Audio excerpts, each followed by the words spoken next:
Rifkin, if you're speaking, I cannot hear you. Damn it, I just did a sick intro. Guys! Alright, let's do this again.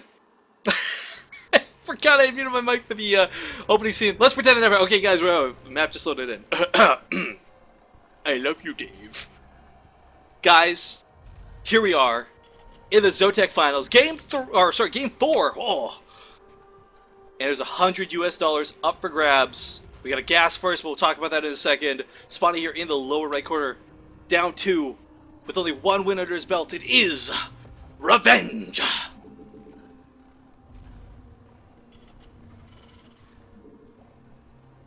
Now Zeph is the one muted. What is happening? I see her talking, but I'm not hearing it. I'm not even muted, no kidding. There you go. Now you're back. Hello. Alright, cool. Alright, cool. In the top left-hand corner, it is the Korean powerhouse. It is CMStorm.Polt.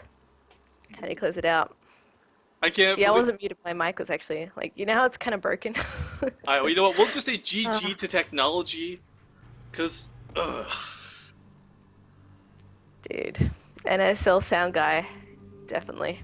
But okay, here in the... Well, I'm hoping... Guys, thank you very much, by the way, to our stream for tuning in and helping us be our technical advisors. I hope there's nothing wrong going on. And if you guys have any other problems hearing myself or Zeph, let us know ASAP so we can make sure to fix that and rectify it for you. But I want to point out, so we had that very early gas coming out of Revenge. Gas first, even. Now, I doubt this would be ballsy enough to be Banshees again. If it was, that would be such a mind game that it might actually work on Polt. Like, it sounds so stupid to say that, but on Belshire first off, is a great map for Banshees, but Polt saw the gas. If he was super ghosty like he is, he would have clicked on that refinery and seen how much was already missing compared to his own, which actually hasn't started yet, so never mind. Going for CC early on. But, Yeah. I don't know, Revenge has been he's had such a great series so far, and what I really enjoy about this is all the people who are being introduced to him. Now, I'm not saying you guys are going to be his fanboy by any means. It's the first time you see him. Who the hell's Revenge, right? But he's putting on a great show, and he's showing a lot of really great game mechanics. And I do implore you guys, while you might not fanboy over him, keep an eye out for him. You're going to see him more in the future, and he's going to be kicking ass. Yeah, this guy, he seems like a pretty tough opponent. Like, I'd be really excited to see more of him. These games haven't been one-sided by any means. I mean, they've been close, and he's even taken the first game of Poll already. So, yeah, he's got his work cut out for him still, but he's definitely made an impression.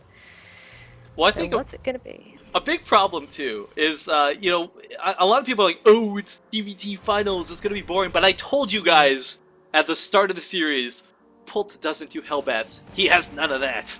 And he's made this a very awesome series. So, That's awesome. regardless of what Revenge has done, Polt has definitely been the one to keep this an entertaining series. Not to take away from Revenge, of course, but this is why I love casting Polt. This is why I love casting ZOTAC.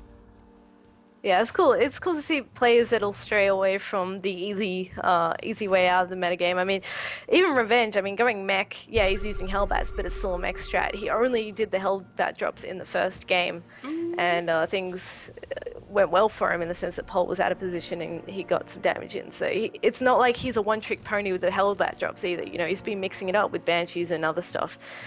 So he's going to move out here. Oh, okay, so I was trying to wait for you to finish to say this. I didn't want to interrupt you early, but this is kind of a verse Protoss Wings of Liberty strategy, where what would have loved to have happened was Revenge would have dropped Marines with the medevac and run in with the Hellions. But look at Polt's line, this Congo line of Marines. I don't know if this was in response to knowing this was coming, but if he can get some good Hellion shots off, oh man, with the medevac especially, that Woodmine's actually going to zone this out a lot, more than it should. Does go down. Oh. Not before getting hit off. What black magic sorcery? How did that go off? This game's have been so weird. We have like immune Banshees. Yeah, casting magic immune. We got magic missile being from the Widowmine that was dead. Lots of great stuff happening. But this drop, now it's lost its power.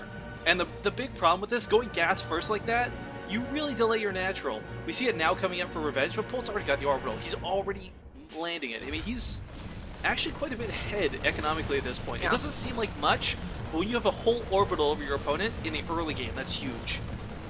Yep, and this drop not going to do too much. Won't even get the supply deeper. Of course, those Marines do not have stim, so they kill stuff quite slowly in comparison. And Polt's just sitting pretty right now. Actually, that's quite interesting. We now have Revenge following this up with Hellbats. Double Hellbats, double drops, actually. Oh, you Revenge, you're so silly. Well, it worked in game 1, so why not try it again? No, I actually really like this. By not rushing to them, Polt probably doesn't think, like, why would Hellbats be coming at this point? But Hellbats at any stage of the game. Oh, Polt, you crazy guy! He's playing cat and mouse here, chasing down the medevac. He knows it's lower than his. He's got 8 Marines. His opponent can't keep up, but drawing everything out of the base. If those medevacs and these Hellbats were in position, that would have been terrible. But he scans it. He saw 1 or 2 Hellbats coming down the ramp. I don't know if he knows how many are in the field, but I'm sure he can guess. It is Polt after all. Yeah, I mean, he's got his scans timed down perfectly as well to know exactly what's going on. And he should be prepared, hopefully. And he has 2 siege tanks in siege mode in its natural, so not too much is going to be able to happen there. Perhaps the splash of the siege tanks might do a bit of damage if the Hellbats do in fact go into the mineral line, but... Oh, here comes that boost! Let's see how... Oh, he's going to be driven off right away. Lots of Marine damage going down. Do not want to just get on out of there. Better than losing them. He can still threaten with those for ages to come, and he has a couple of Vikings out as well, so that he could probably, I think, Polt doesn't have any Vikings out yet, does he? No, he doesn't. Coach said drop the Hellbats! Sorry, randomly quoting chat here. I've got to get back into like Zeph is here and not offline mode. I don't have to actually worry about chat for my co-caster. But yeah, I mean, this is really great for Polt. He's actually staved off everything so far. He's not winning. He's not shut Revenge down. In fact, we look at the resources lost. It's pretty much nothing for both players. But he's in a really nice position, and a lot of this comes down to the build order. We see significantly more SCVs, not because any have been killed off, but because he just had them out earlier. Yeah, that's one thing that I've really noticed just from Polt's play. He always gets the early command center, and he just knows how to hold pretty much everything off with the early command center, whereas a player like Revenge might actually just sacrifice that for some early units, and he just knows how to deal with it so well. I mean, we saw how well he controlled those Marines and had the timing of the Widowmine as that push early on in the game walked up his ramp. You know, he just shut it down. So he's in a great position, as you said, and he's just working his way up to more of that delicious, delicious production. Getting his 1-1 upgrades. They are halfway done. Revenge. What a guy. Gonna burrow here. Pulling some Zerg tactics out. Sneaky. Now, of course, there's gonna be the scan, which in itself is worth training the Widowmine for. Dat split. And down that goes. Well, we commented on it before, we'll do it again. Polt's control, he knows exactly where everything is. I mean, all he has to, it's like a photographic memory situation. He sees it for like a split second and he knows, alright, don't go there. It's crazy, like he keeps tabs on his units so well, wherever they are. He's just like, oh, Widowmine, back off, send 1 Marine, don't skip a beat of macro. It's pretty insane with his multitasking. It's going to be mech again. I can't blame him though. The mech is so good, but the problem is when it's mech versus Terran on, like, even if these players were exactly even skill levels, the bio kind of just has that edge. But Polt, I mean, he's got a lot going for him. And last game, if it was any indication of this game, I don't think the mech will work.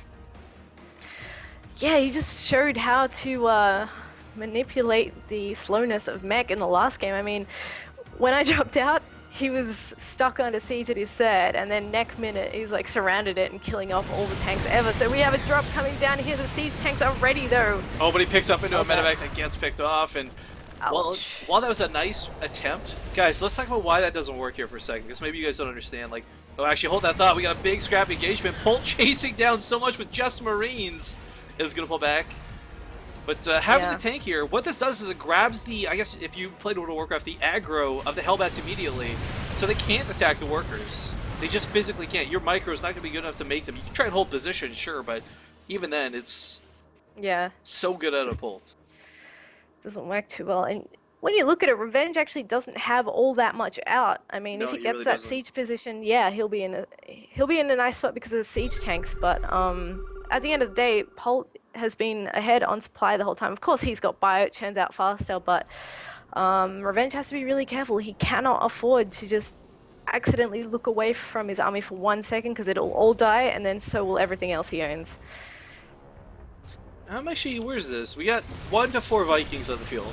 Now, I gotta say, those Vikings, for the first almost 25 minutes of that game, those 4 Vikings, that Revenge has right now, or sorry, 3 Vikings rather, there's 4 Vikings last game, they shut Polt down. I would love to see if they could do that again. I really like how Polt's trying to pick away at the units where he can and forcing Revenge to kind of siege up, then move forward and siege up. He's making it really slow going to get across the map.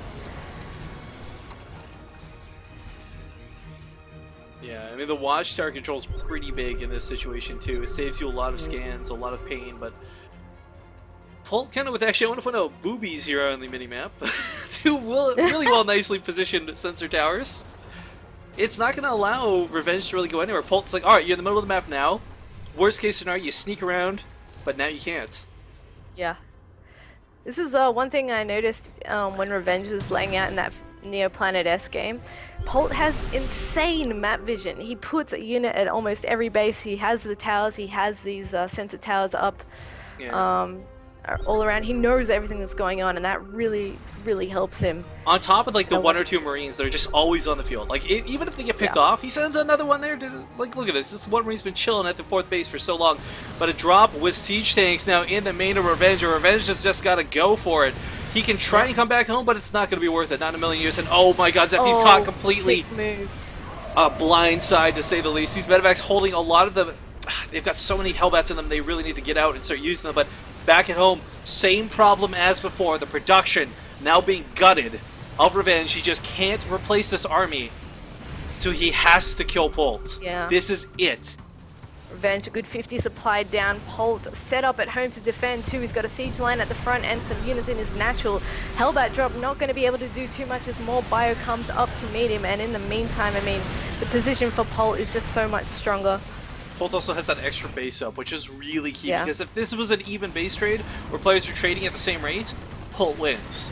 But this is actually looking really good for Polt. He got in there faster, he got in there earlier. Oh, no mules dropped out of the orbital before it goes down. Supply depot's in danger. And like I said, right now Revenge isn't even thinking about remaxing. He has to just kill Polt. It's his only chance, and I don't think he can do it with what he has. And Polt going into the natural at the same time. There's just so much more out for Polt right now. Revenge plummeting in supply. He's put up a sick fight. Look at the resources lost, Zeph. This is unfair. That's sickening. Revenge putting up a opponent. Yeah, you know what? This is crazy, because this was the one game, I want to point this out, this was the one game Polt was able to sneak in like that. Every game he's tried, and every game Revenge shut him down. But GG is called. Guys, Polt, another ZOTAC Cup under his belt. 3-1 victory. Not too shabby.